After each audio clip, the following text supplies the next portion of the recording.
Bienvenue à ceux qui nous rejoignent pour une nouvelle séance d'analyse technique avec Bruno Estier. Bonjour Bruno, bonjour Sam.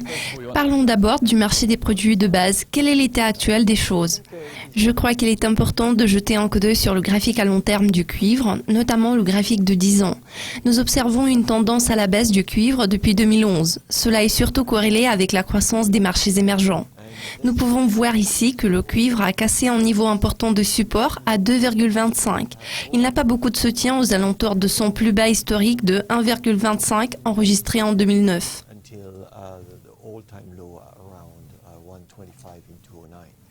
D'accord. Pouvons-nous nous attendre à un rebond? Comme on peut le voir ici, il est en territoire de survente sur une base mensuelle. Il est aussi survendu sur une base hebdomadaire. Il est également en train de casser la ligne tendancielle de support au sein de ce biseau orienté vers le bas.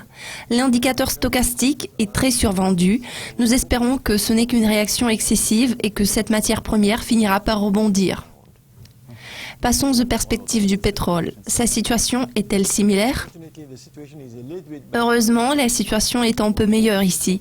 Focalisons-nous sur les graphiques trimestriels. Nous devons garder à l'esprit que le niveau de 40-41 est un important support pivotant. En fait, l'on se situe au-dessus de ce niveau. Nous observons une situation de survente extrême. Si nous analysons les graphiques hebdomadaires du pétrole, nous voyons qu'à ce niveau de 40, l'action du prix est un peu plus positive que celle du cuivre. Nous avons enregistré la hausse du pétrole à la clôture des échanges pendant 2 semaines consécutives. Cela va contribuer à l'amélioration de la dynamique générale. Voilà pourquoi nous espérons qu'au lieu d'une tendance à la baisse, nous verrons la formation d'une nouvelle fourchette d'échange latérale. D'accord. Est-ce un phénomène négatif pour les marchés émergents? En règle générale, le déclin des matières premières est un facteur relativement négatif pour les marchés émergents. La force relative des marchés émergents contre le S&P 500 témoigne d'un déclin prononcé en 2014. Cependant, le modèle actuel du prix du cuivre nous montre quelque chose de différent cette fois-ci. Nous voyons que le rebond est un peu plus dynamique que celui du cuivre. À en juger d'après ce modèle, nous pouvons déduire à partir du comportement des marchés boursiers que le pire est déjà derrière nous sur le plan des matières premières. Nous sommes menés à croire que c'est un signe positif.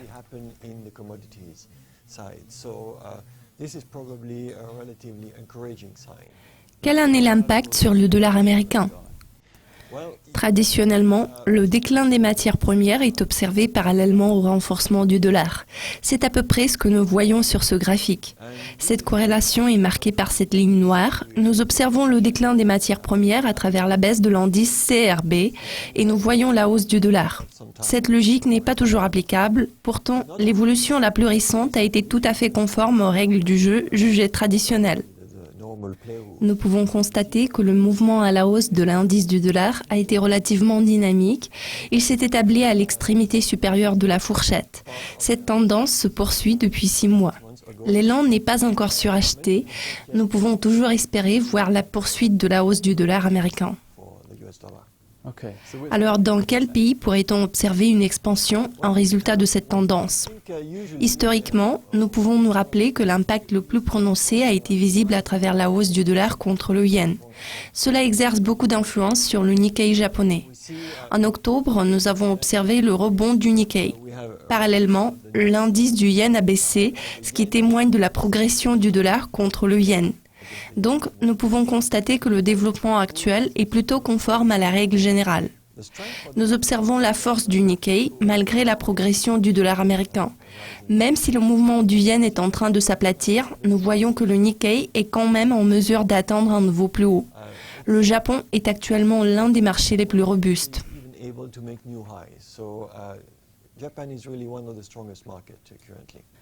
La situation de l'Europe est-elle similaire dans ce contexte? La situation de l'Europe est un peu différente, dans le sens où l'effet général n'a pas été aussi tangible que dans le cas du Japon.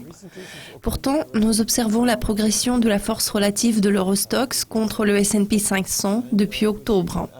Nous voyons donc une tendance à la hausse et une consolidation. Ici, il faut comprendre que jusqu'à la fin de l'année, nous sommes susceptibles d'observer une fourchette d'échange comprise entre 3485 et 3300. Ce n'est qu'à la fin d'année que nous pourrons probablement passer en dessus du plus haut récent pour nous diriger vers la barre des 3500. Enfin, Bruno, à titre de conclusion, comment pouvez-vous caractériser les perspectives du marché américain ? Nous pouvons constater que ce marché se porte toujours assez bien.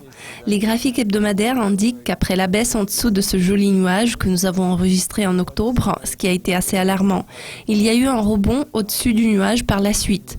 Cela ne signifie qu'une chose, l'ancienne tendance à la hausse pourrait reprendre. Il se peut que nous passions d'abord un peu de temps dans une fourchette d'échange latérale. Pourtant, d'ici la fin d'année et le début de l'année prochaine, nous pourrons nous diriger vers 21,50, 21,60.